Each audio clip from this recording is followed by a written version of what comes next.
sucedía a espaldas del mundo. Había como muchísima dificultad para entender el sentido de la violencia. Porque, digamos, los temas ya que circulaban en América Latina eran otros muy distintos. Era primero el tema de las revoluciones, verdaderas revoluciones como la Revolución Boliviana o la Revolución Mexicana y los impactos de estas verdaderas revoluciones. Era también el tema de los populismos, gran tema de debate nacional en Colombia, etcétera. Nosotros estábamos un poquito como descarrilados, para decirlo de alguna manera, en este desarrollo nacional nuestro.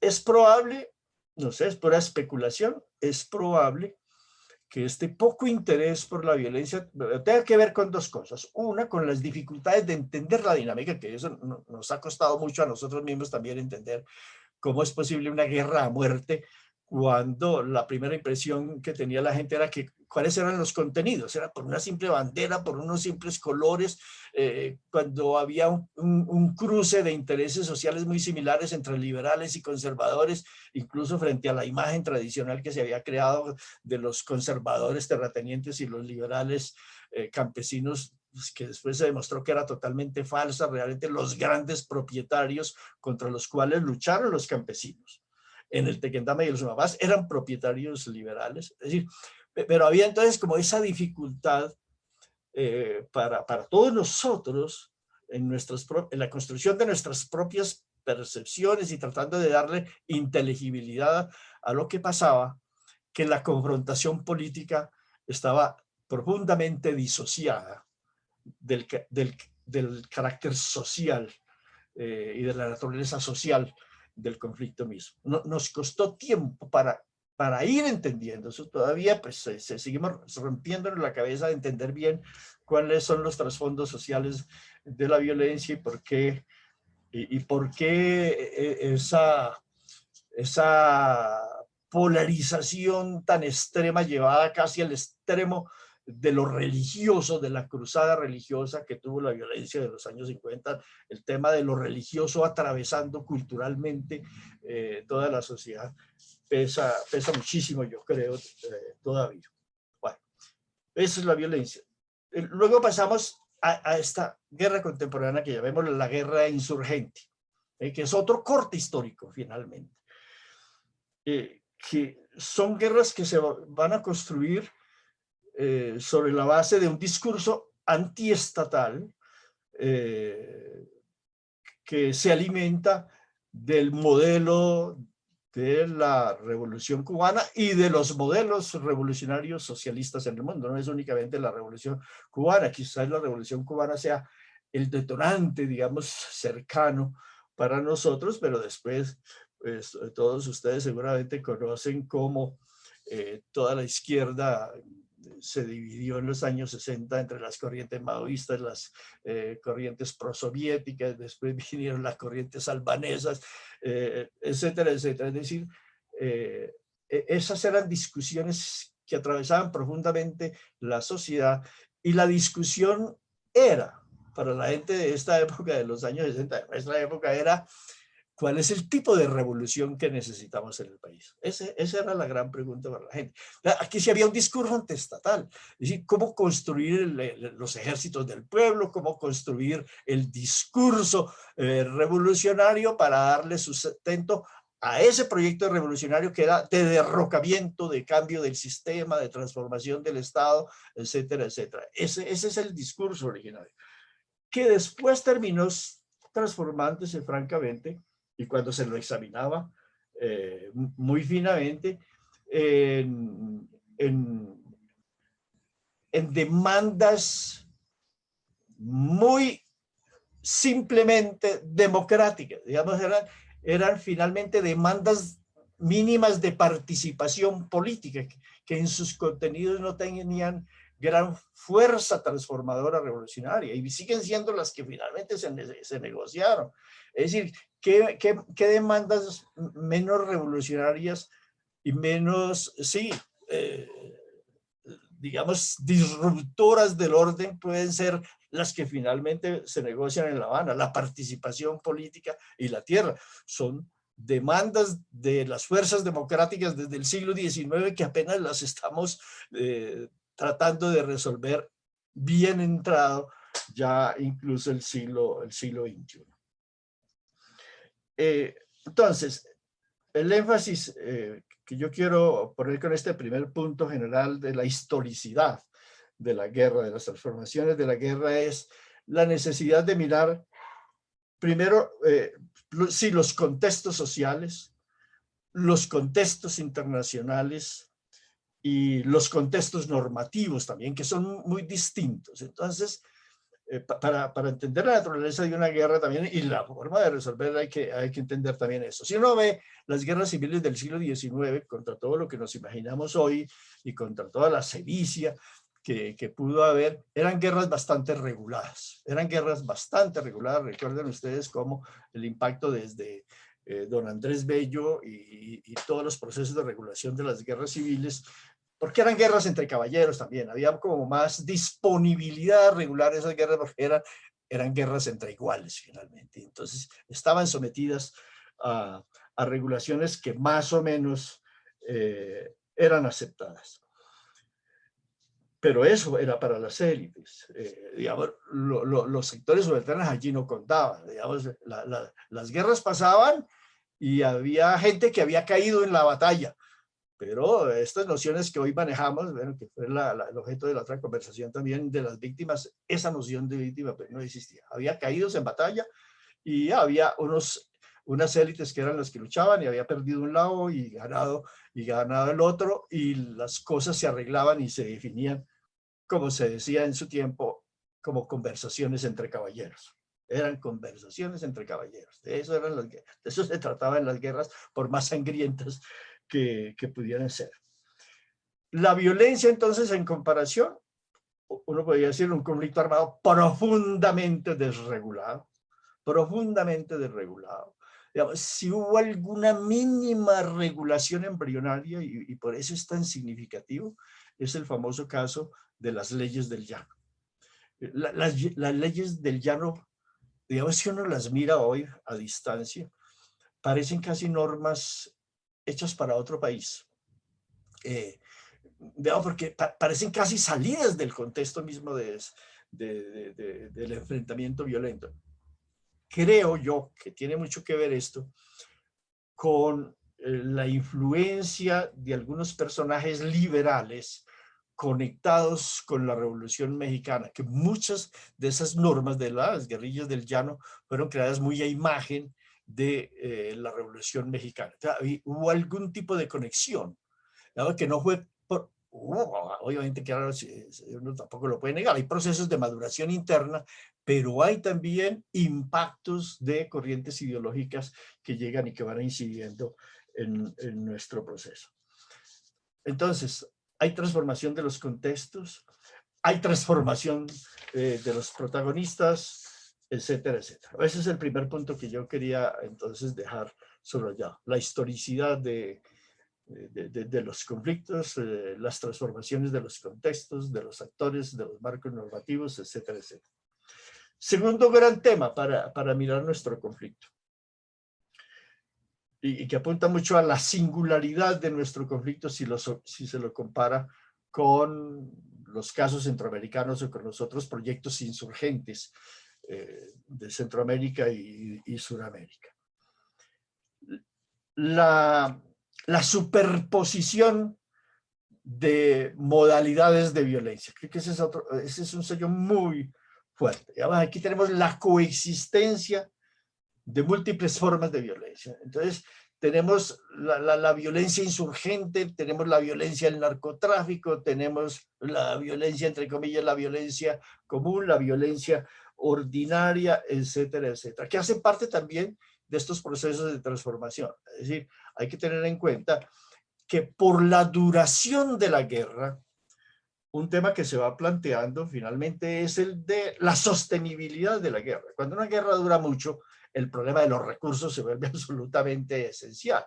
Entonces, por eso porque esta guerra duraba tanto sin resolverse, las guerrillas pues, se acogieron de lo que les llegó en su momento y les llegó esta peste negra del narcotráfico y se agarraron del narcotráfico y eso tuvo profundas implicaciones en la transformación de nuestra guerra. Trajo implicaciones en el sentido de que potenció la capacidad de estas guerrillas, sí, la potenció, pero la degradó también profundamente. Digamos, esa fue una aparición venenosa para el desarrollo del conflicto armado, y no solamente para la insurgencia, sino en general pues para el país. Entonces, esta larga duración del conflicto y esta multiplicidad de actores produjeron un fenómeno que fue muy visible en muchas regiones del país y fue la de las fronteras móviles entre estos distintos actores, ¿no?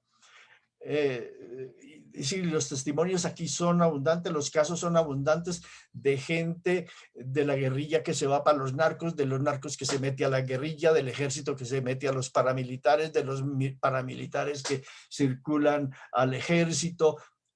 Hay un remolino de circulación de actores, hay una transhumancia entre los protagonistas del conflicto, entre los protagonistas de la guerra, y una circulación de ellos tan grande que va haciendo cada vez más difícil negociar. Es decir, ¿con quién estoy negociando yo en este remolino de actores?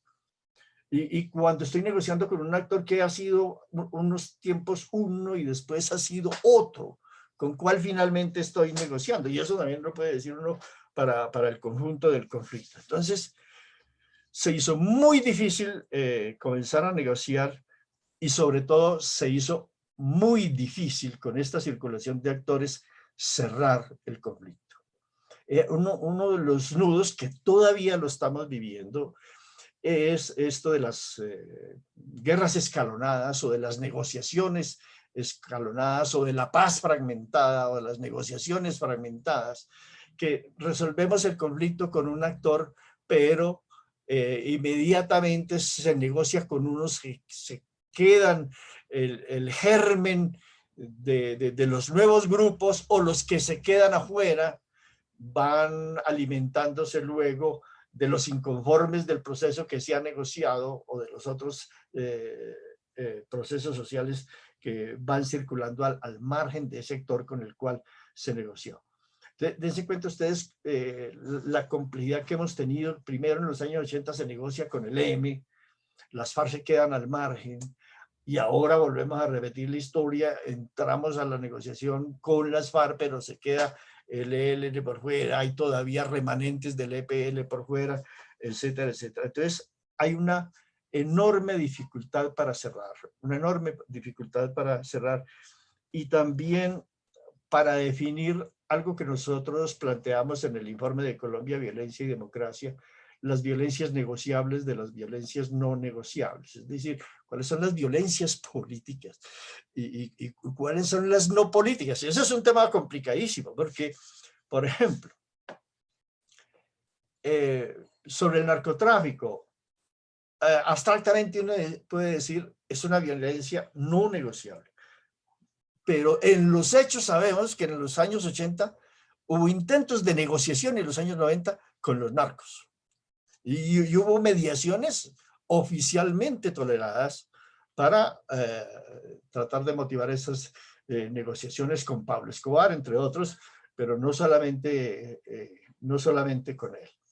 Había como esa dificultad de diferenciar éticamente el campo de la violencia en el país, y que eso sigue siendo una cosa que cuya mancha sigue presente todavía como memoria colectiva de lo que ha sido la violencia. Al fin y al cabo, muchos de estos discursos antiinsurgentes, anti-FARC hoy se alimentan de eso, de esas conexiones efectivas que hubo con los recursos venidos de las drogas que dieron para eso, para calificarlos como narcoterroristas, etcétera, etcétera. Entonces,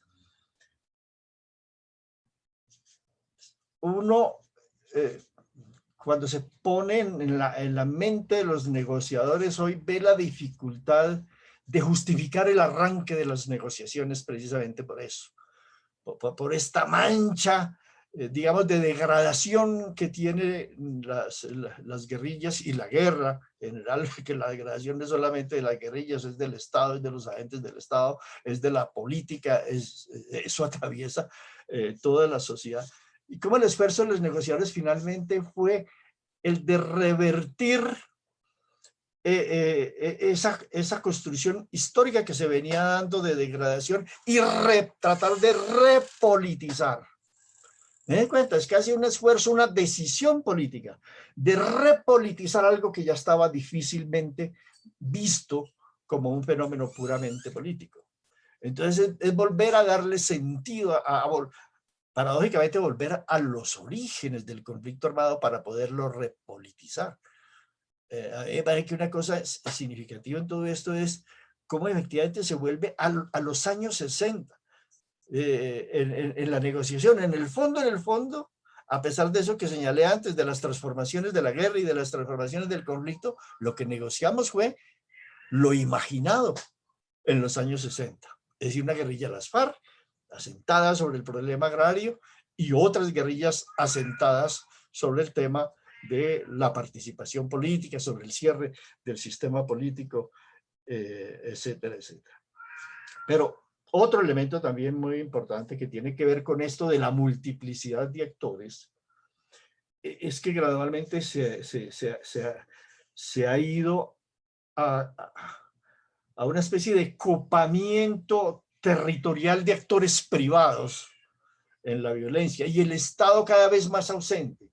Si uno mira lo que ha pasado en los últimos 20, 30, 40 años, el Estado cada vez menos presente y los poderes regionales y los poderes armados decidiendo la política en los territorios. Y un Estado o que es partícipe o que es simplemente un espectador de lo que pasa, o es un promotor, etcétera, etcétera, pero es una fuerza más.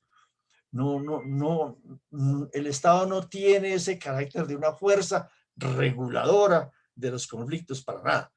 El Estado es parte de ese mismo conflicto y esto también entonces es parte de lo que señalaba antes de la degradación de la guerra. Y bueno, esto de la degradación de la guerra pues tiene que ver no solamente con el tema del narcotráfico, sino también con las fuentes de reproducción de la guerra, ya que no solamente son los recursos de la guerra, sino el papel que cumplió el secuestro en Colombia. El papel del secuestro en Colombia fue también profundamente pernicioso. El secuestro fue un fenómeno pues, generalizado de todas las guerrillas en todas partes, pero muy regulado, muy limitado, muy políticamente diferenciado en general. Yo recuerdo y traigo esto a colación. Yo conversé mucho con gente del conflicto centroamericano, tuve un amigo, compañero de universidad en el exterior, que fue parte de la guerrilla salvadoreña y recuerdo que alguna vez me decía, miren, una de las cosas que a nosotros más nos impacta es esta manera de la guerrilla colombiana de extraerle tributos a la población campesina. Nuestros ejércitos revolucionarios se alimentaban de los aportes voluntarios de la población. Él decía, para nosotros es casi como imposible de entender cómo una guerrilla pueda subsistir extrayéndole a la fuerza para su sostenimiento los recursos a la población que dice representar. Veía ahí un campo de tensiones y ese es un campo de tensiones que evidentemente resultó muy costoso y que sigue teniendo efectos al día de hoy. Bueno, nada más, echando aquí una carreta muy general. El tercer elemento que yo quiero subrayar es ya mirado desde una perspectiva más cercana a lo de hoy, el anacronismo de nuestra guerra finalmente. Toda América Latina resolvió el tema de sus guerrillas o las guerrillas resolvieron su problema insertándose en el Estado, negociando con el Estado o fueron derrotadas, lo que sea, como Sendero Luminoso en el Perú.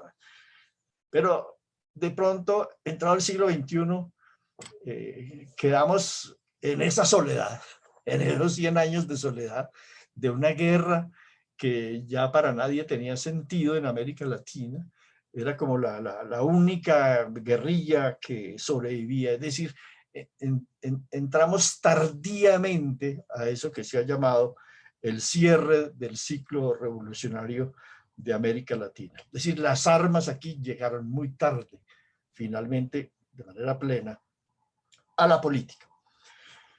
Y esta llegada finalmente, pues, tuvo que ver con varias cosas, algunas de las que ya hemos señalado. Primero, uno podría decir el agotamiento del proyecto armado. El proyecto armado se fue quedando sin horizonte. El proyecto armado comenzó simplemente a reproducirse a sí mismo, pero sin un horizonte de transformación futuro de sociedad. Eso se fue perdiendo cada vez más. Digamos, la prolongación del conflicto armado no era ya como se lo imaginaba en los años 60, la promesa de un nuevo orden, sino que lo que se veía en el cotidiano era el avance de un progresivo desorden o desordenamiento de la sociedad por la prolongación del conflicto armado.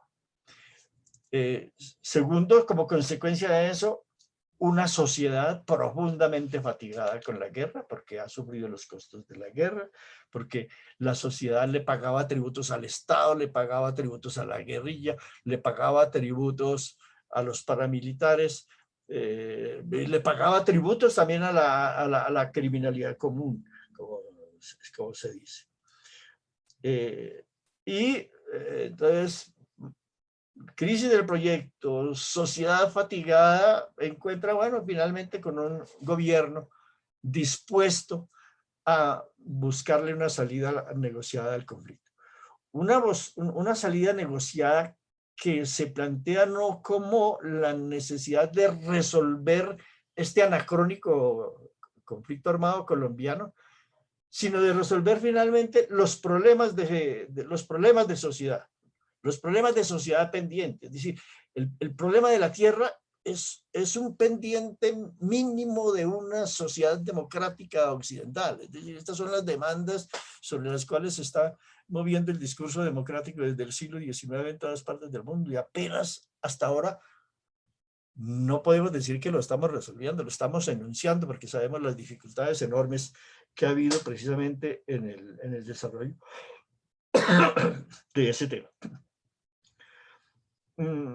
La guerra entonces comenzó a ser percibida no como un proyecto de transformación, sino como una carga para la sociedad. Recuerden ustedes esa expresión de Daniel Pecot, la guerra se fue convirtiendo cada vez más en una guerra contra la sociedad.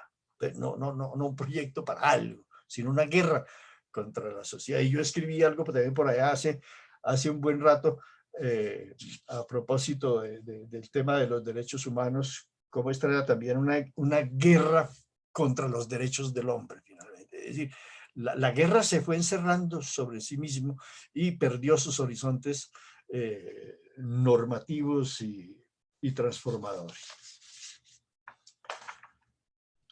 Bueno, y finalmente,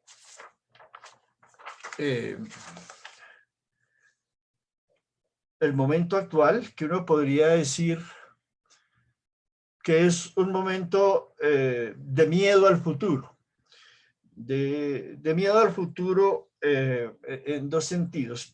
Primero, a las dificultades que ha tenido esta sociedad para asimilar finalmente el proceso de paz. Es una sociedad que sigue viendo con resquemor la participación política de la insurgencia, es una sociedad que sigue viendo con resquemor, con miedo, con odio, el poder pensar al viejo insurgente, al viejo adversario, pensarlo como miembro de la nueva sociedad política surgida de los acuerdos de La Habana. Seguimos siendo una sociedad tremendamente cerrada, y esa mirada tremendamente cerrada, pues es un alimento para el odio, es un alimento para la continuidad de los asesinatos, es un elemento de justificación, finalmente, para la imposibilidad del cierre real del conflicto que estamos viendo en este momento en el país. Entonces, se va creando también, pónganse ustedes en el cuero de la insurgencia frente a estos cierres y estos bloqueos tan profundos de la sociedad para su propio ingreso. Cuando esto se prolonga, ¿para dónde va? Y entonces yo creo que hoy estos son dilemas complicadísimos, porque la guerra ya no tiene destino en Colombia. Y ya, yo creo que la guerra sí cerró su ciclo acá y lo cerró en América Latina. Puede haber grupos armados y pueden multiplicarse otra vez los grupos armados, pero sin horizonte político, digamos, cierto, claro para el país, que le ofrezcan algo al país o que el país sienta que, o sectores del país se puedan sentir representados en nuevas formas de conflicto. Entonces, hay ese problema de los reincorporados acosados en su proceso de reincorporación, que no tienen otra salida, o que si la tienen va a ser en los procesos de criminalización creciente. Y eso, obviamente, es un problema dificilísimo para la sociedad, porque ahí comenzamos a pasar otra vez de una violencia que fue negociable y negociada, otra vez a una multiplicación de violencias no negociables y a un desorden jovesiano de esta sociedad complicadísimo de resolver. Y si a esto le sumamos en este momento los efectos sociales de la pandemia, pues tenemos un horizonte bastante complicado.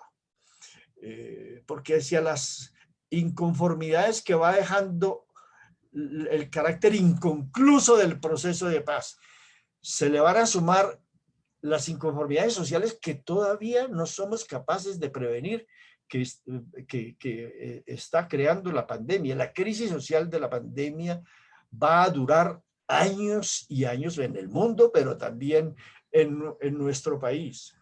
Y en nuestro país, mucho más peligrosa y mucho más fuerte, precisamente en la que nos llega la pandemia en un momento de fragilización del proceso de paz.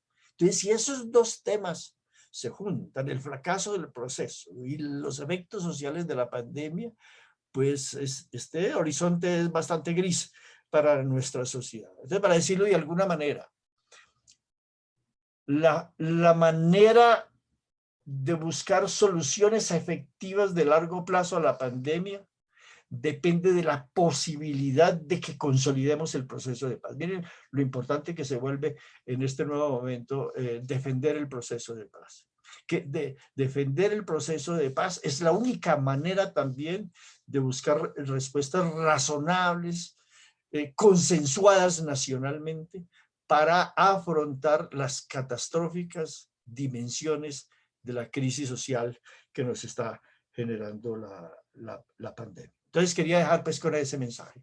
La paz está en un momento difícil, pero la paz también se nos hace en medio de todo la necesidad más apremiante de defender y de consolidar, que en el momento mismo incluso de la negociación. Bueno, muchas gracias. Espero no haberme alargado tanto, no sé cuánto me fui.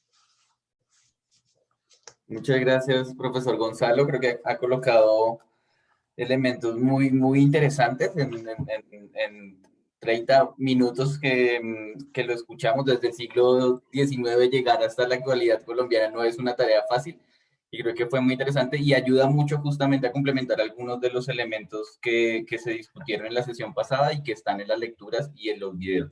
Si hay preguntas, por favor, van levantando la mano y vamos asignando la palabra. Por favor, motívense a preguntar las cosas que quisieran discutir, que quisieran controvertir también. Este es un espacio justamente para poder hacer este tipo de apreciaciones. Ya hay una mano levantada y voy a aprovechar de una para poder escucharles. Angélica Vera. Hola, buenos días. Hola, Profesor, me alegra mucho conocerlo por acá. gracias. Así a modo fan enamorada, perdón. Eh, yo pues tenía algunas preguntas un poco, tal vez un poco macro, sobre toda esta historia, porque siento que usted es de esos personajes que la tiene muy clara, como esa historicidad de la guerra en Colombia. Una pregunta es sobre el discurso de los derechos humanos. Yo siento que los derechos humanos han tenido un papel preponderante muy en la actualidad sobre los temas de guerra y violencia en Colombia. Pues también todo este tema de derecho internacional humanitario, etcétera, pero siento que ya en este punto de la historia está un poco naturalizado hablar de derechos humanos. Y yo siento que no es tan así, o sea, yo no la tengo tan clara, sino pues es más como una sensación que tengo, pero pues antiguamente, de hecho en la época de la violencia, pues hablar de derechos humanos pues no era como algo realmente palpable. Entonces, ¿usted cómo ve ese avance del discurso de los derechos humanos como en un sentido tan macro y pues tan abarcante de muchos tipos de prácticas que ahora hay alrededor de la paz? Eso por un lado. Y por otro lado, eh, pues algo que usted señalaba también en el video, es esta creación de la víctima como sujeto, ¿no? Que es algo también que es más reciente de lo que uno cree. O sea, en este punto como uno pues habla de víctimas por aquí, víctimas por allá, la ley de Sí, víctimas, etcétera, como que se da por hecho que siempre ha existido esa noción de víctima y es más bien reciente. Entonces, eh, ¿usted cómo cree que la creación de ese sujeto contribuye a ciertas agendas políticas nacionales o internacionales y si es el único sujeto que se ha creado? Es decir, yo siento que la guerra y el conflicto, sobre todo de tan larga duración, pues crea sujetos, ¿no? Subjetividades particulares. Y pues ahorita está el énfasis como en la víctima, ¿no? Pero no eh, sé si de pronto hay otros sujetos también creados a los que les podemos dar atención, pues no solo de este lado, ¿no? Porque eso es lo otro. Ahorita está como la víctima y el victimario, y pues es una dicotomía un poco difícil. Entonces, si usted cree que hay otros sujetos en medio de esta guerra, y gracias. bueno. Profe, profe Gonzalo, antes de darle la palabra, no sé si quiera que hagamos como una rondita de preguntas. Ay, pero es que esa está muy gruesa, esa está muy gruesa para dejarla ahí O, colgadas. o Si prefiere quiere, le doy abordarlas una a a una. esta, a esta porque que planteó dos preguntas demasiado complicadas, bueno, y si quiere después hacemos ronda, pero es que Listo. estas dos si me las dejas ahí colgadas se nos pasan y yo sí creo que son importantes. A ver, sí, sobre el tema de los derechos humanos, yo pondría el énfasis también para ubicar todo en el contexto de la mirada que hemos puesto en la historicidad del manejo del tema.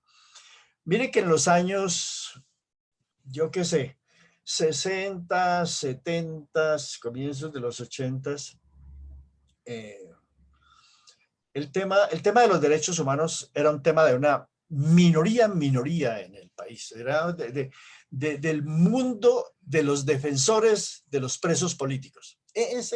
Por ahí entró ese discurso. ¿Verdad? Por el lado del delito político, de los presos políticos, de los insurgentes, de las torturas, del estatuto de seguridad. Ese fue el discurso de entrada. Entonces, ahí hay unas tensiones muy complejas en el desarrollo y la transformación misma de la valoración del tema de los derechos humanos en el país. La insurgencia, por ejemplo, era muy reacia al discurso de los derechos humanos. La insurgencia consideraba el tema de los derechos humanos un tema del burgués, un tema de las élites, un tema de los capitalistas, ¿sí? Y ¿por qué? Porque para la insurgencia también de alguna manera los derechos humanos, el discurso de los derechos humanos comenzó a ser un elemento regulador y limitante a los abusos de la propia insurgencia. Entonces, el, el tema de los derechos humanos entró por el Cono Sur como un recurso de lucha contra los poderes dictatoriales y contra los abusos de las dictaduras. Pero rápidamente, con el tiempo también, el tema comenzó a pensarse y a plantearse como un recurso contra los abusos de la insurgencia. Ese fue un salto tremendo de lo uno a lo otro, porque era para mucha gente, yo lo recuerdo en mi época, digamos, estudiantil y demás, eso era impensable que el tema de los discursos, del tema del discurso humanitario tuviera que ver con la regulación de la guerra. No, la guerra está por fuera del Estado, la guerra no admite ninguna regulación, etcétera, etcétera.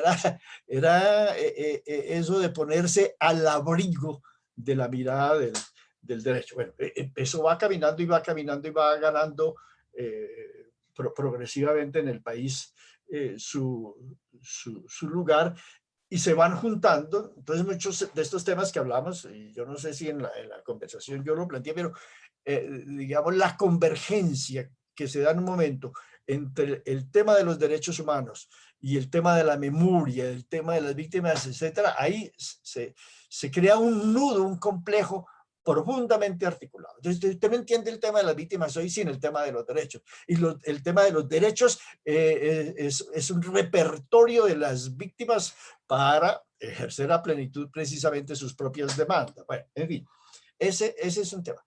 El otro tema que tú planteas, sí, complicadísimo, que tiene que ver con algo que preocupa mucho, y es la estandarización de los discursos, a veces progresistas, ¿sí? El tema de los derechos humanos también se va trivializando. Entonces, ustedes saben cómo ahora, y sacan pecho, los militares dicen, tenemos cursos de derechos humanos en todos los batallones, en todas las promociones tienen cursos de derechos humanos. Pero ¿cuál es la práctica? ¿Cuál es la práctica de eso, no?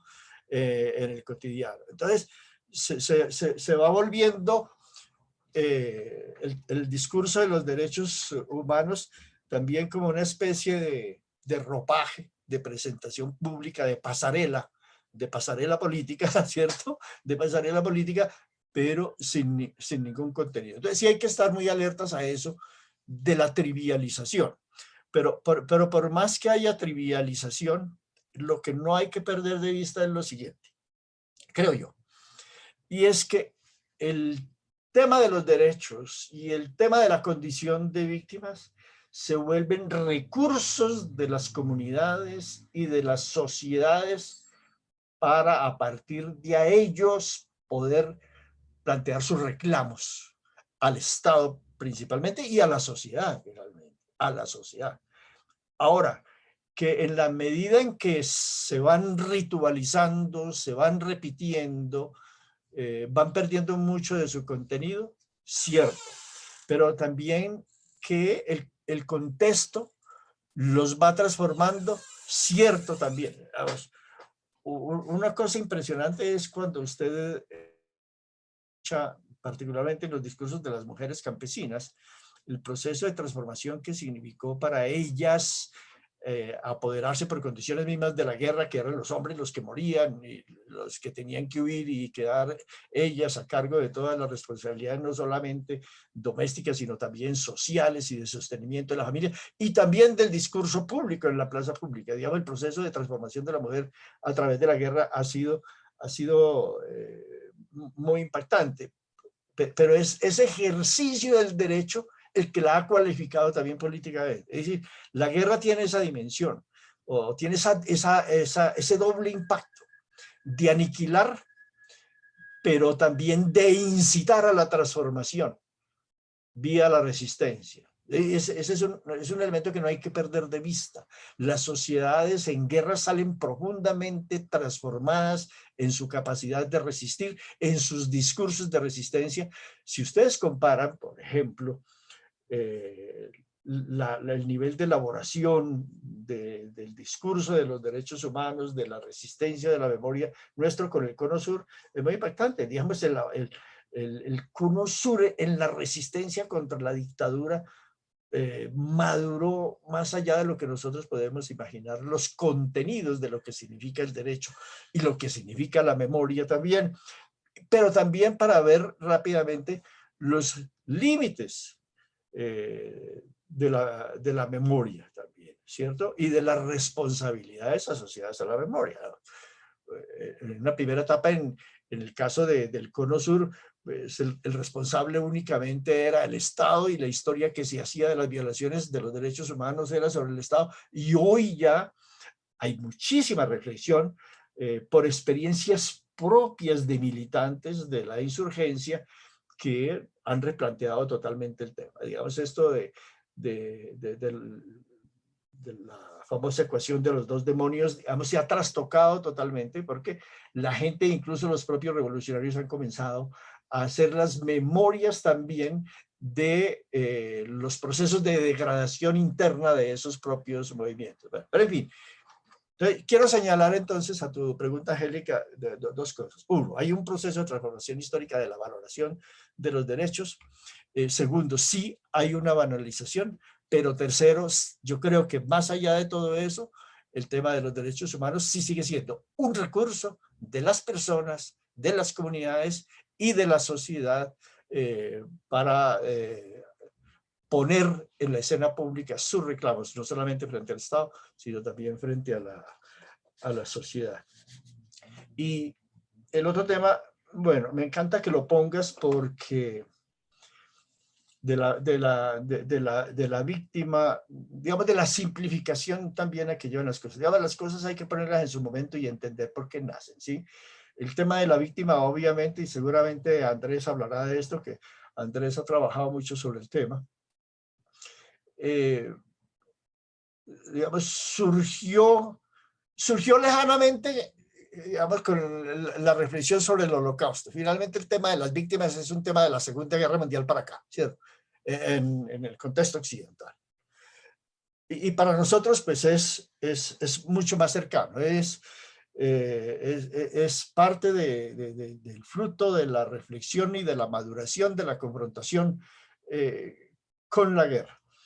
Pero es natural, entonces, que el énfasis de este nuevo sujeto, la víctima de la guerra, cobre la importancia que tuvo, pero al mismo tiempo que pase como con los derechos humanos que estaba diciendo, que también se vaya trivializando y vaya perdiendo contenido y vaya estrechando su contenido. Yo he insistido, entonces es parte del texto que puso Andrés, en cómo la transformación de la guerra o del contexto político global también transformó nuestra mirada sobre el peso relativo de los sujetos en la guerra. Digamos, fue normal que en la era paramilitar el elemento central fuera la víctima, ¿cierto? Fuera la víctima porque era la agraviada directamente. Ese sujeto tenía que fortalecerse en confrontación con ese discurso aniquilador, supresor, justificatorio de los paramilitares. Pero cuando entramos al proceso de negociación, entonces el tema, digamos, se nos cambia, digamos, se nos amplía, porque ya es importante no solamente pensar en las víctimas, sino pensar en todos los actores. La víctima seguirá teniendo una centralidad simbólica y real muy importante, pero lo que hace un proceso de paz es eso, que planteo yo ahí, ampliar la mesa. Entonces, hoy entran a reclamar no solamente los que fueron víctimas, sino también otros sectores de la sociedad, que supuestamente no los veíamos como afectados y que han sido afectados. Es decir, el asunto es que también una categoría como la de víctima tiende a particularizar un poco el impacto del conflicto y el impacto de la guerra. Que el impacto entonces es en los 7 millones de víctimas. No, el impacto es sobre la sociedad colombiana en su conjunto. El impacto es sobre la sociedad entera. ¿Cierto? No voy a decir que la sociedad se convierte en víctima. Toda. Ese es un discurso también muy banalizador. Pero sí que la sociedad resulta impactada en su conjunto por la guerra. Claro que sí. Incluso dense cuenta ustedes lo que pasa, lo que señalaba yo antes con respecto a la violencia. Los mismos sectores dominantes de élite que se han beneficiado de la guerra en un momento terminan afectados también por la propia guerra, por la propia dinámica de la guerra. Un ejemplo, es que para mí fue de lo que señalaba antes sobre la violencia en los años 50. Cuando yo me puse a estudiar el problema agrario de los impactos de la violencia en los años 50, pues una era la forma como era impactada la producción agraria y las estructuras agrarias en la zona cafetera, en donde eran zonas predominantes de pequeños propietarios, con algunas excepciones eran de pequeños propietarios, y lo que había pasado era una transferencia de fincas de campesinos que eran relevados por otros, porque pasaron los liberales y luego pasaron los conservadores. Bueno, un movimiento exagerado de transacciones cotidianas, etcétera, etcétera. Pero en otras partes, como en los Sumapaz, en donde estaba una guerrilla más o menos consolidándose de las guerrillas comunistas, etcétera, a los terratenientes liberales que eran promotores de la violencia inicialmente les tocó salir de allá y abandonar esos campos. Entonces, los terratenientes fueron también a la larga víctimas, para decirlo de alguna manera, de su propio invento de la violencia. Ahora, lo que pasa es que hay que ver finalmente, para esto de la historicidad, de cómo comienza la cosa y cómo termina, que la solución a los terratenientes fue distinta a la de los campesinos. Para los campesinos hubo la reforma agraria, o la promesa de la reforma agraria que es incumplida, que no se resuelve finalmente de manera total, se queda como una promesa también inconclusa, pero para los terratenientes sí hubo solución. ¿Y cuál fue la solución? Que fue el problema, fue el tema del INCOBRA, que fue lo que yo pude ver con los documentos, que el INCOBRA, es decir, el Estado, le compró la tierra a los terratenientes que habían tenido que dejar esas tierras abandonadas. El Estado le resolvió el problema directamente a los terratenientes. Directamente. Entonces esto de la reforma agraria de los años 60, del gran Estado ahora transformador, etcétera, etcétera, en muchos sentidos es una mentira enorme, porque lo que hubo fue eso, o una institución y un aparataje institucional, crediticio y de recursos para resolverle el tema directamente a los propietarios habitados. Pero bueno, el punto no es ese, el punto es cómo la violencia en la larga duración afecta a unos sectores, digamos, que resultan ser los más vulnerables, pero que en la prolongación también va comenzando a afectar a otros, incluso a los mismos que se han alimentado de la propia guerra. Y entonces eso lo veo, ¿no? Digamos, financiadores de la guerra que después son secuestrados, ¿cierto? Y que sufren las consecuencias de la guerra, etcétera. Bueno, este tema de la circularidad, digamos, en guerras de larga duración, como en el caso de la colombiana, es muy notable. Sí. Listo, gracias, profesor Gonzalo. Les Gracias. propongo entonces que hagamos la ronda de 3 preguntitas para alcanzar a escuchar a todas las personas que quieran intervenir, Sí. rogándoles que puedan hacer preguntas concisas y las intervenciones cortas para podernos escuchar todos y todas. Entonces, seguía en el orden Álvaro y se prepara Virginia. Álvaro. Hola, buenos días a todos. Mi pregunta concreta tiene que ver con el tema del Estado colombiano. En todo el trasegar de la explicación del profesor Gonzalo, y de las transformaciones bueno, de los avatares generales de la guerra en Colombia y de la violencia, el papel del Estado en esa presentación concreta que hizo ahorita no fue, digamos, del todo protagonista. Sin embargo, en algunos textos del profesor sí lo ha mencionado. Además, digamos, toda la tradición de la violentología en Colombia, el tema del Estado ha sido fundamental, ¿no? Un poco lo que ha planteado en el CINEP el profesor Fernán González, y algunos otros autores un poco más recientes como Mauricio García Villegas han reflexionado sobre el tema del Estado. Yo quisiera hacerle una pregunta general, ¿sí? Sobre el papel del Estado colombiano, su formación, su construcción, su fragmentación en el marco de todo este trasegar de la violencia en Colombia. Básicamente esa es mi pregunta. Esos eran los chiquitos. Gracias, Álvaro. Virginia. Hola, gracias por la charla. Pues en realidad mis preguntas creo que parten más desde mi contexto. Yo estoy en México y pensando también las cosas desde ahí, ¿no? Entonces la primera es, viendo, o sea, leyendo ahora las lecturas y luego viendo el video que mandó, me quedaba la impresión de que la explicación de que las violencias en el conflicto armado fueran explicadas por conflictos de clase quedaba un poco rezagada, ¿no? Entonces me da la impresión, o no sé, si eso aún puede seguir operando como forma de explicación. Sí, porque de pronto me daba la impresión también de que solamente parecía ser,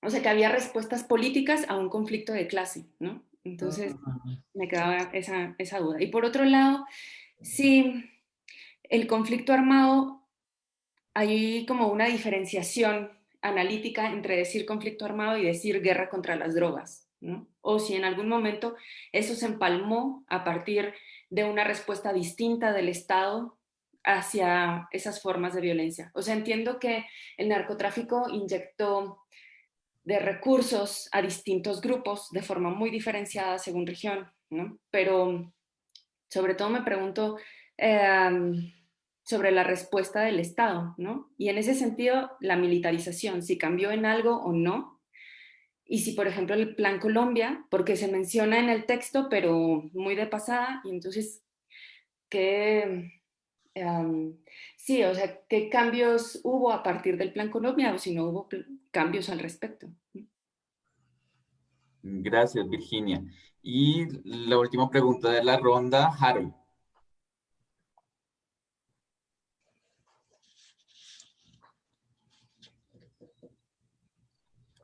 Harold, tienes el micrófono cerrado.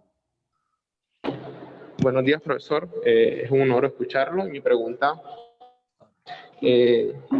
va dirigida al tema de las características diferenciadoras entre el conflicto centroamericano y el colombiano, partiendo de que la base fundamental de ambos conflictos ha sido el tema agrario. Tuve la oportunidad de trabajar en Guatemala con 3 de las 4 insurgencias y vi aspectos diferenciadores, por ejemplo, en el tema de quiénes eran los actores violentos allá. A diferencia del conflicto colombiano, las fuerzas, no existían fuerzas paramilitares, sino la mayoría de violentadores del pueblo indígena era la misma fuerza militar. Entonces quisiera saber o andar más en cuáles son las características diferenciadoras de estos tipos de conflictos.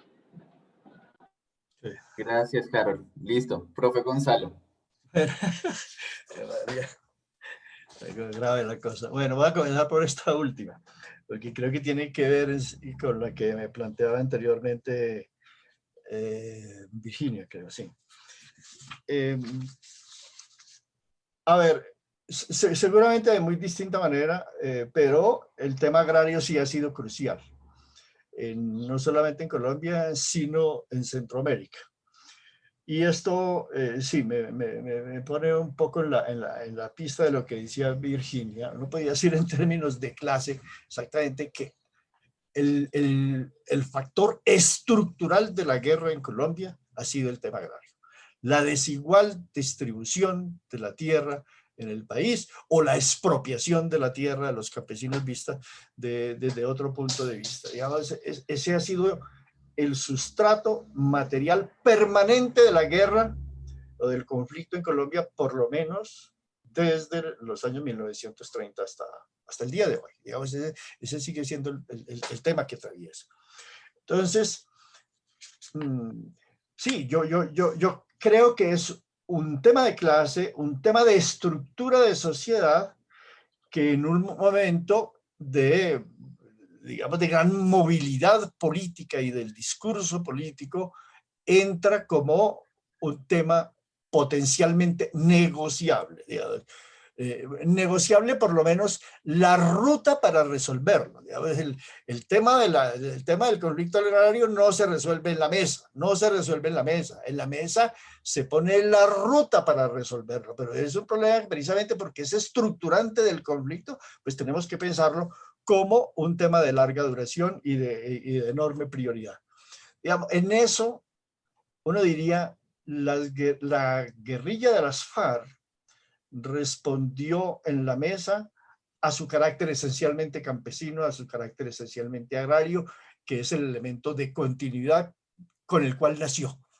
Desde los fines de los años 50, si entendemos que las FARC no solamente inician formalmente el día que se proclaman FARC, sino desde el momento en que surgen estas transformaciones de digamos, de las regiones agrarias campesinas dominadas por el Partido Comunista, las autodefensas, que tenía otro sentido en su momento, en los años 50, que era la autodefensa de los campesinos frente a los terratenientes, literalmente, que después es, digamos, desnaturalizada por lo que conocemos como las autodefensas hoy. Entonces sí, hay una raíz de clase profunda en la violencia colombiana, y para mí la más patética es esta, la de la fuerza, la de la presencia, la de la no resolución del conflicto agrario. ¿Para dónde iba esto? Bueno, entonces en eso sí, yo creo que hay una enorme hermandad también entre las guerrillas centroamericanas y las guerrillas colombianas. Recuerden ustedes también, bueno, tú obviamente que estuviste por allá en Centroamérica, pues lo sabes, pero la circulación que hubo entre guerrillas centroamericanas y guerrillas colombianas fue muy grande, y fue doble también. Fue doble también. Miren ustedes cómo las cosas en la práctica, en el cotidiano, se van transformando. Las guerrillas centroamericanas ayudaron muchísimo a las colombianas a estructurarse, a organizarse, como también los viejos guerrilleros del sur, los tupamaros y demás, incidieron sobre el M-19. Esto que hablábamos de la circulación de ideas, de la circulación de políticas, de la circulación de modelos, etcétera, pues se hace muy visible también acá. Pero entonces, lo que quiero señalar es esto. En un primer momento hubo esta circulación de ideas de guerrilleros centroamericanos alimentando el discurso revolucionario colombiano. Pero después de las negociaciones de las guerrillas centroamericanas, vinieron fue más bien a darle apoyo, a estructurar un discurso para la negociación, y se volvieron asesores incluso de los grupos guerrilleros, pero también del Estado colombiano, para construir el proceso de negociación, digamos, sobre la experiencia de sus propias negociaciones. Aquí los salvadoreños jugaron un papel importantísimo en todos los procesos de negociación, en los fallidos y en los exitosos.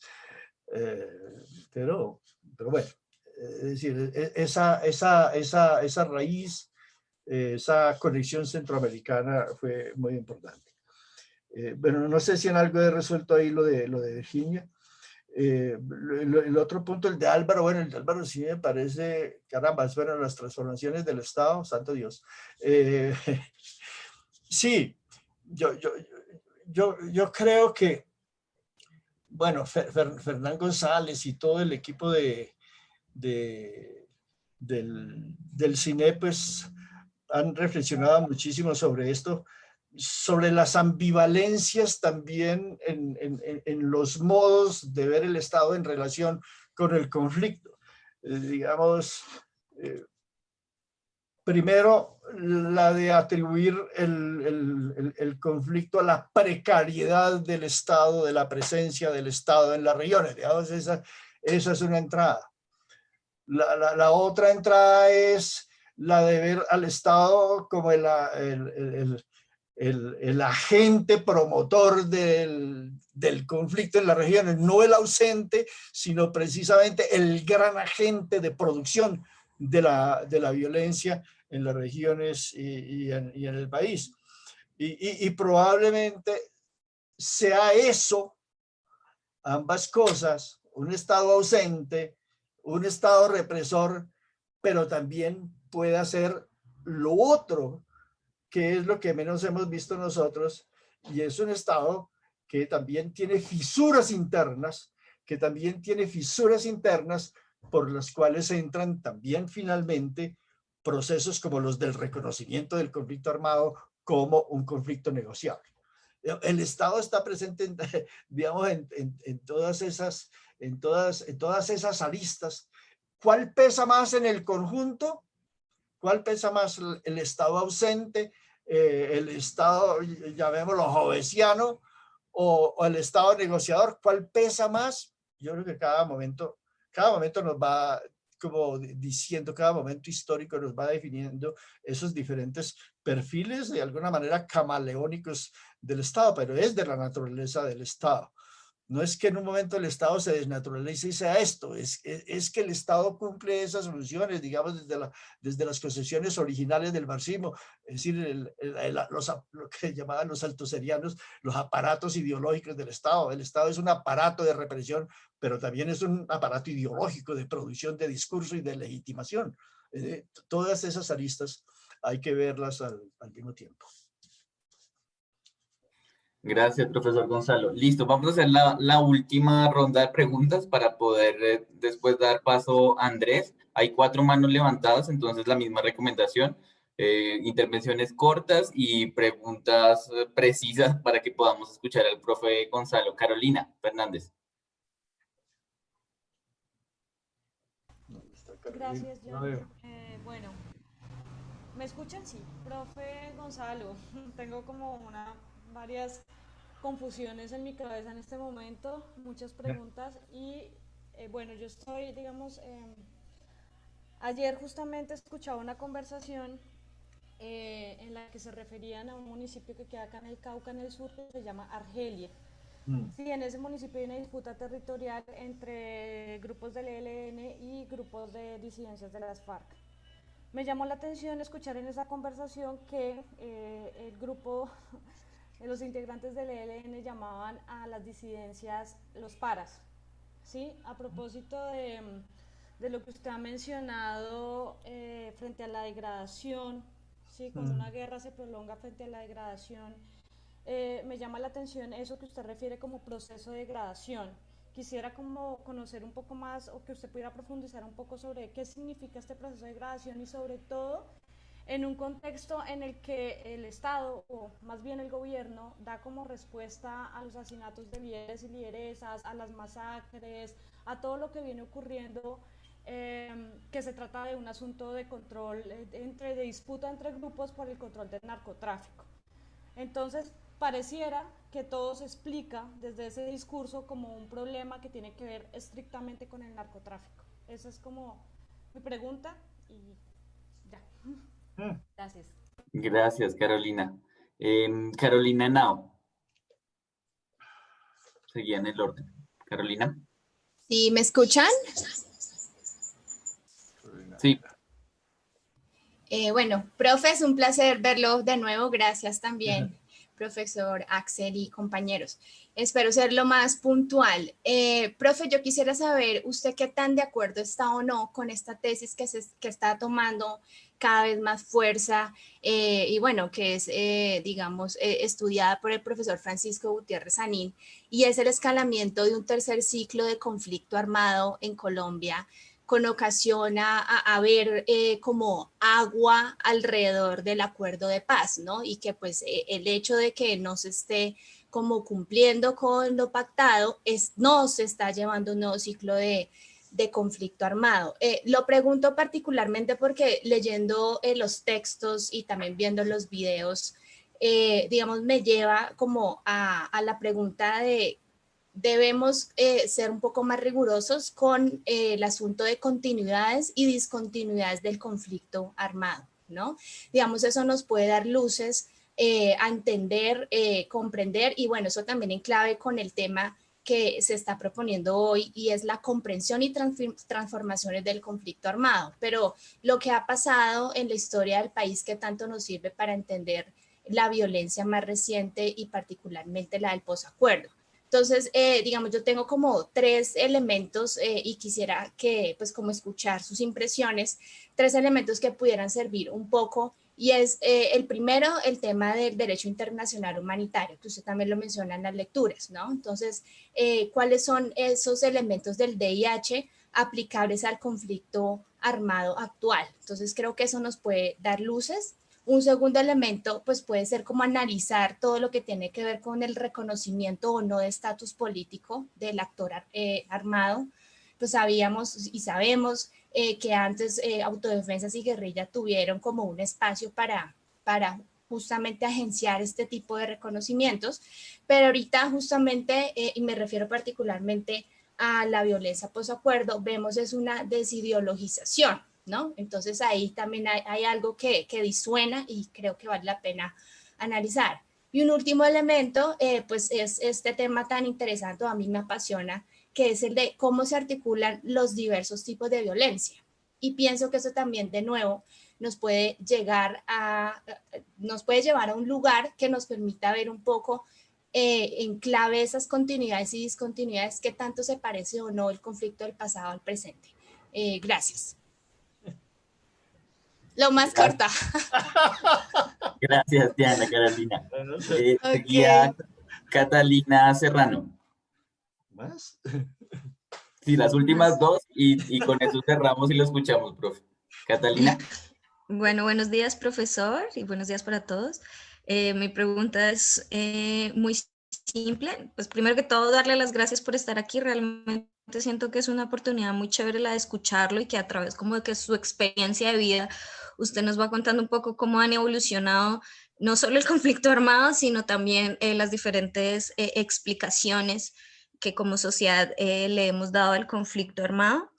Y bueno, sobre todo en el video usted inicia narrándonos un poco como todas estas teorías explicativas que nos hablan de la acumulación primitiva, de estas preguntas clásicas que se hacían antes, que un poco estaban más orientadas sobre qué tipo de revolución necesitamos, cuáles son los agentes de esta transformación, ese tipo de preguntas clásicas que después pues fueron dejadas de lado por muchos factores. Aunque claramente yo no me paro desde ese mismo lugar, yo sí un poco en mi trayectoria como joven investigadora he sentido mucho la necesidad de retomar algunos de esos conceptos clásicos como el de acumulación primitiva, el de retomar los estudios clásicos de historia agraria, el de volver a leer lo que decía Falsborda, lo que decía Catherine Legrand, y un poco como... Sí, ¿no? Volver a hacer estudios como de largo aliento, donde se retoman esos temas clásicos como poder terrateniente, movilización campesina, pero tal vez incluyendo otras aristas que pueden darnos como otras luces, no sé, por ejemplo, temas como la transformación de los ecosistemas, el papel de la mujer en la movilización campesina a lo largo de la historia, bueno, etcétera. Entonces, en ese sentido y teniendo en cuenta un poco el panorama que se nos viene como para esta nueva fase de conflicto, de posacuerdo, yo quería preguntarle un poco desde su perspectiva, ¿cuáles son las preguntas claves que tendrían que hacerse las nuevas generaciones de investigadores del conflicto armado? ¿Desde qué aristas? ¿Cuáles son las problemáticas centrales allí a las que deberíamos abordar? Gracias, Catalina. Y por último, Marcia Márquez. Bueno, muy buenos días para todos y todas. Yo leyendo y escuchándolas y escuchándolos, me quedo pensando entonces en esas acciones futuras en búsqueda de la paz. El profesor menciona en su texto algunas de ellas, como el ensanchamiento del centro, la necesidad de desguerrillerizar la paz, abordar el tema de algunos temas, como el tema de los campesinos cocaleros como problema social, entre otros. Y me quedo pensando también en el tema de las disputas por la memoria, en esos discursos de las disputas por la memoria, que creo que deben irse transformando de alguna manera para que sea posible pensar en algún momento en esos caminos hacia la paz. Porque creo que justamente en esas disputas por la memoria, en esas narrativas violentas que se van dando también en los discursos políticos, en el cotidiano también, en las conversaciones cotidianas de las familias, en la escuela también. Este camino de la paz yo lo veo como medio difuso, incluso en la misma narrativa, ¿no? ¿Cómo pensar entonces en ese ensanchamiento del centro? Sí, y cómo pensar, por ejemplo, en una escuela o en un discurso de la narrativa. Yo trabajo en un colegio distrital y trabajo de hecho con población con discapacidad y me quedo pensando pues también en eso, en cómo entonces desde nuestro accionar en los espacios en los que estamos podemos contribuir a ese ensanchamiento del centro, pero entendiendo también que hay unas disputas enormes y continuas por el poder político, por el poder económico, que transitan por esas narrativas violentas. Entonces, no sé cómo poder empezar a enrollar ese nudo tan grande que hemos construido como sociedad y empezar a generar otro tipo de discursos. Entonces, solamente me quedo como con esa pregunta que quisiera transmitirle al profesor. Muchas gracias. Muchas gracias, Marcia. Voy a aprovechar, profe, que las preguntas van orientadas más hacia la coyuntura actual para colocar la última pregunta que nos pone Luis Alejandro, que es de un sí o un no, aprovechando también su lectura. Y él pregunta si podría considerarse el actual momento del conflicto en Colombia, donde está la institucionalidad para el posconflicto, está la ley de víctimas, y además el rearme de los grupos, de grupos nuevos, y como esa paz fragmentada que hace parte del repertorio que se ha denominado guerra prolongada, negociaciones inciertas. Digamos, ¿cree usted que podría ser una manera de mirar este momento actual? Y entonces aprovechamos para, robándole unos minutos a Andrés, escucharlo y hacer el cierre. Gracias.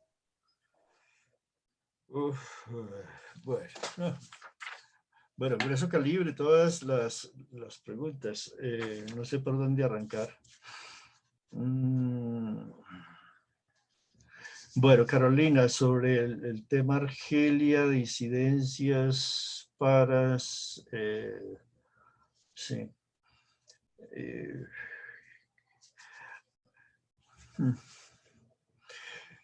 Sí, a ver, yo creo que lo que tú estás señalando para el caso de Argelia ilustra muy bien como la tesis general que está implícita o explícita en el texto que leyeron. Y es, por un lado, como la guerra en su dinámica se va volviendo cada vez más, y eso tendría que ver un poco con lo de ahora también, cada vez más un tema de recursos y menos de ideologías. Ese creo que es un problema serio que tiene que ver con la última pregunta, digamos, desde dónde construir los discursos para transformar la guerra que se prolonga. Pero sobre la base, digamos, de entender las limitaciones que tiene ya el discurso guerrero, el actor guerrero en el contexto actual.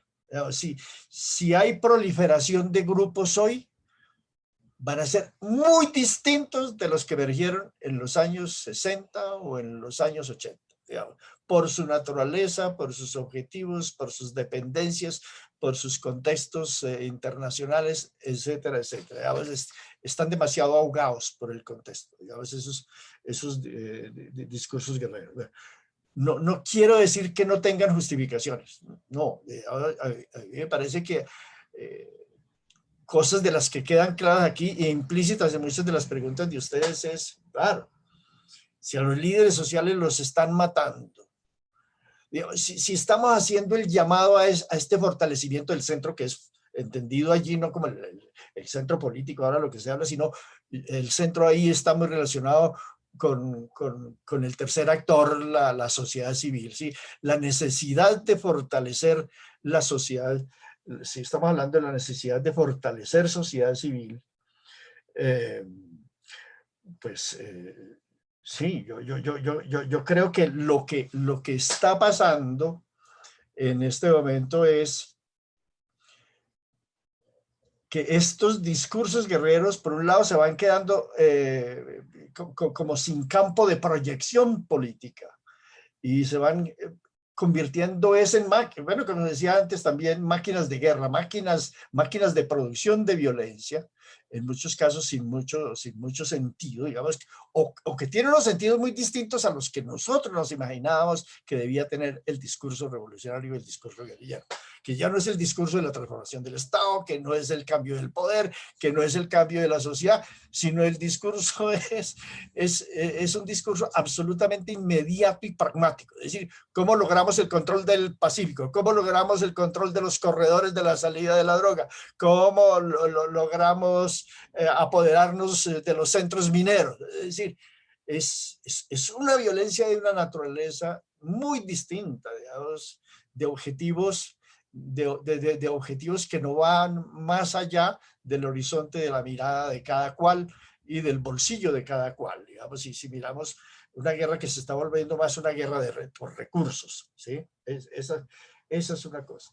Lo que se señalaba allí también de esta relación de las disidencias con el ELN, no lo sabía, no lo tenía visualizado así.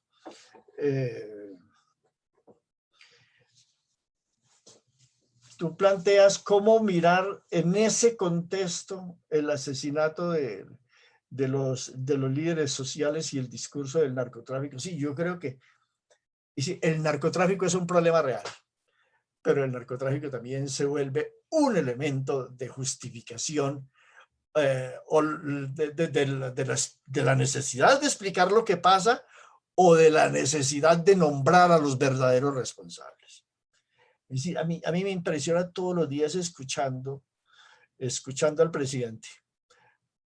En las pocas veces que habla del tema de líderes sociales asesinados en Venezuela, es el narcotráfico. Es el narcotráfico y ayer demostramos contundentemente que son los narcotraficantes los que tratan de eso, ¿sí? Y es probable que en algunos casos sí sean narcotraficantes. Pero el narcotráfico se volvió el discurso para no nombrar a los responsables. Ese es el punto crucial para mí. Bueno, en fin, ese es un primer tema. Lo que plantea Diana Carolina, mire, Diana Carolina, yo no he leído el texto de Francisco, nuestro querido Francisco, pero digamos tratando de especular un poquito sobre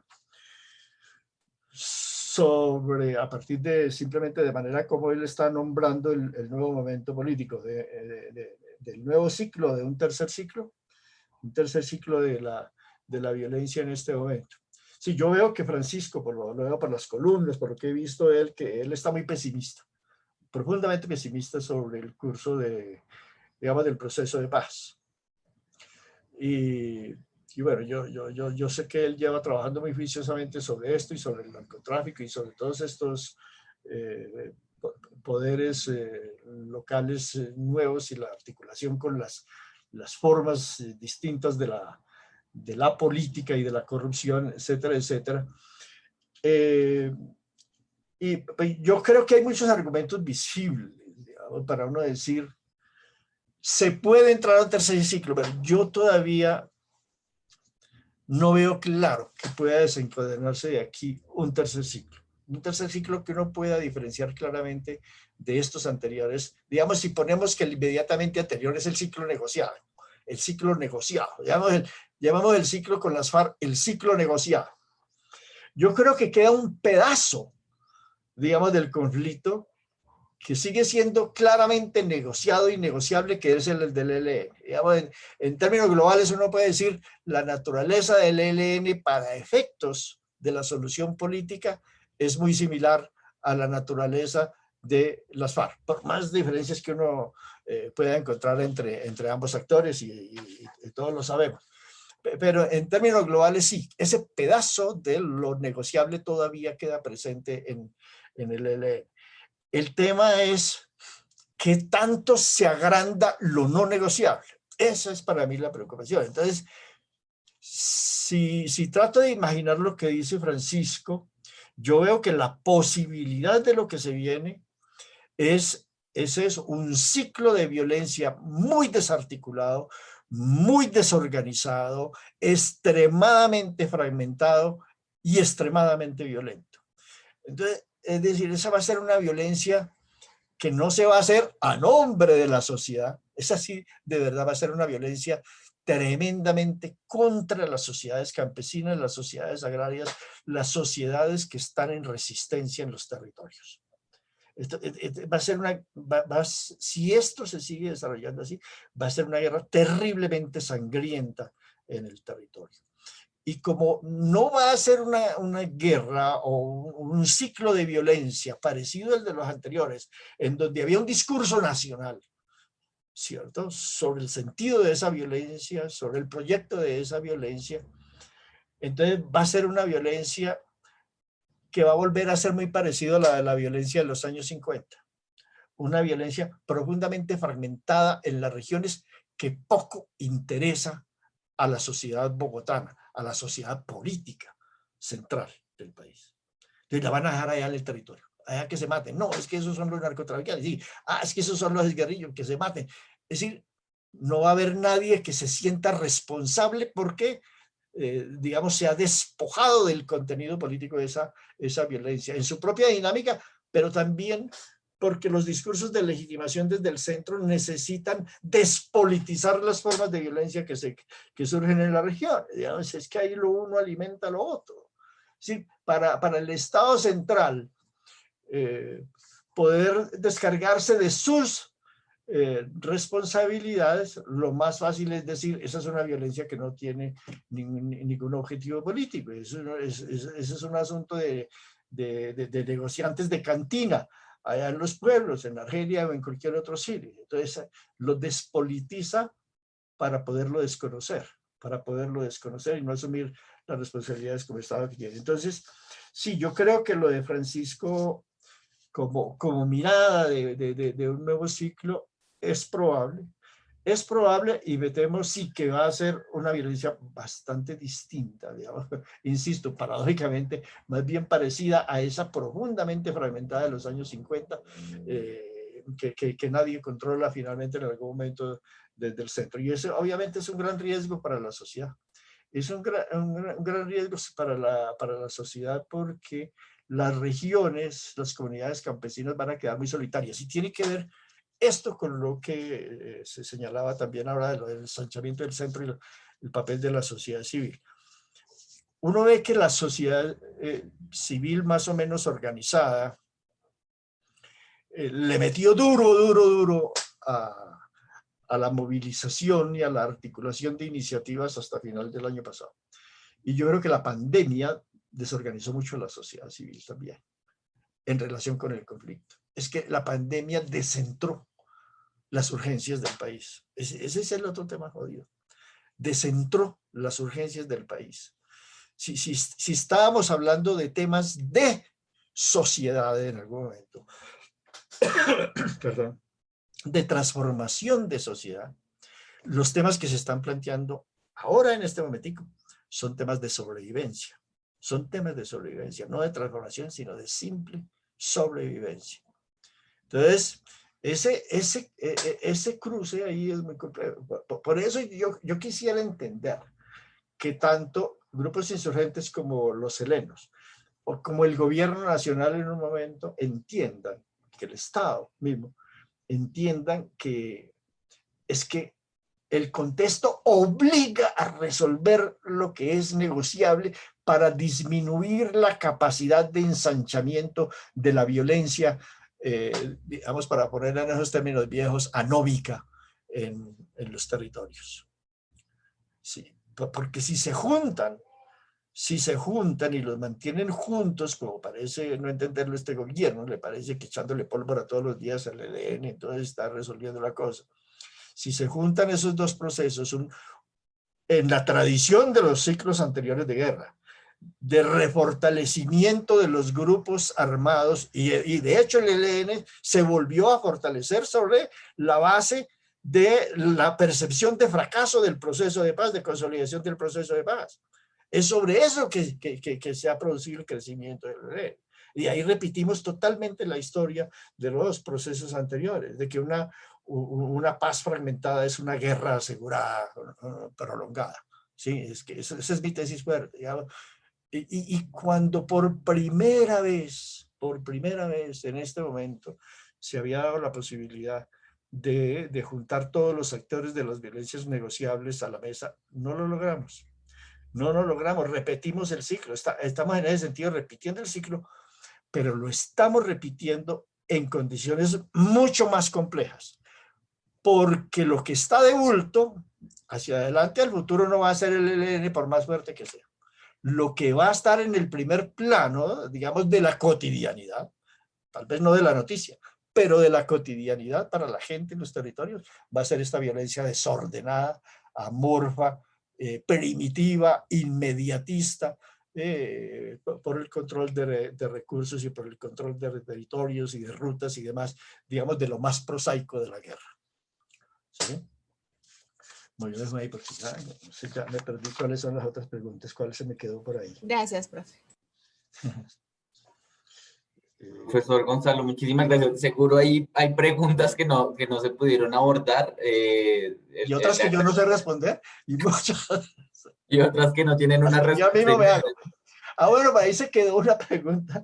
Claro que cuáles son las tareas. Ya me están poniendo entonces en el plan de profeta que diga cuáles son las tareas inmediatas y de sociedad. No, yo diría, mire, si reflexionamos un poquito sobre esta conversación, un poco así de silvanada, y volviendo a esa metáfora inicial del río, digamos, el gran desafío de las guerras como ríos, el gran desafío hoy es cómo articular todos estos temas de los cuales se ha cargado la sociedad. Es decir, uno no puede decir que el tema de la transformación agraria pueda seguir andando solo, no, digamos, a las sociedades se le ha cargado de problemas totalmente nuevos. Y a los sectores sociales, a la sociedad civil, a la sociedad organizada, a las fuerzas políticas, se les ha puesto de frente una sociedad mucho más compleja que la del siglo XIX y más compleja que la de los años 50 y más compleja que la finales del siglo XX. Digamos, tenemos que dar cuenta simultáneamente, y ese sería el desafío del momento, de cómo articular estos temas de transformación de Estado con estos temas de preservación y de sobrevivencia misma de la humanidad. Digamos, ahorita se nos están cruzando temas más anchos que los que vivimos en nuestro propio país, es decir, cómo vamos a movernos en el manejo de la preservación ambiental o del cambio climático, de todos estos temas que van a ser el tema de sobrevivencia del mundo. Ahí, entonces, temas estos de los que estamos hablando se vuelven pequeñitos, digamos, pero claro que uno vive de manera distinta los problemas de sobrevivencia de la humanidad a los de la sobrevivencia mía, de la sobrevivencia de mi región, de mi familia, de mi comunidad. Digamos, la proximidad obviamente aquí define mucho las prioridades que tenemos que construir. Pero yo diría así que el gran desafío es la articulación de todas esas demandas de la sociedad que se han ido acumulando. Estas las demandas que tenemos todavía pendientes por resolver, que arrastramos desde hace mucho tiempo, las nuevas estas como las de dimensión ambiental, las nuevas de redefinición con el tema de género y de las minorías, etcétera, etcétera, de la definición de la naturaleza de la democracia, es decir, cómo seguir trabajando por una democracia que dé cuenta de todas estas novedades, digamos, históricas que se han producido, de estos nuevos sujetos históricos que han aparecido, que nos ponen retos, no solamente de futuro, sino también de reinterpretación del pasado. Es decir, cada vez que surge un sujeto histórico, digamos, surge el tema género, no es un tema para el futuro ni de hace 2 décadas. El tema género nos obliga a repensar también toda la construcción de la historia que hemos hecho, de la construcción de la política que hemos hecho, del Estado que hemos hecho, etcétera, etcétera. Es decir, son temas que una vez que se instalan en la sociedad, impactan el conjunto del acontecer diario, pero también de las reinterpretaciones de cómo imaginamos el mundo de que vinimos, de con qué limitaciones lo hayamos construido y de qué cosas nuevas tenemos que dar cuenta para que el futuro sea distinto a ese limitado pasado que tuvimos que arrastrar.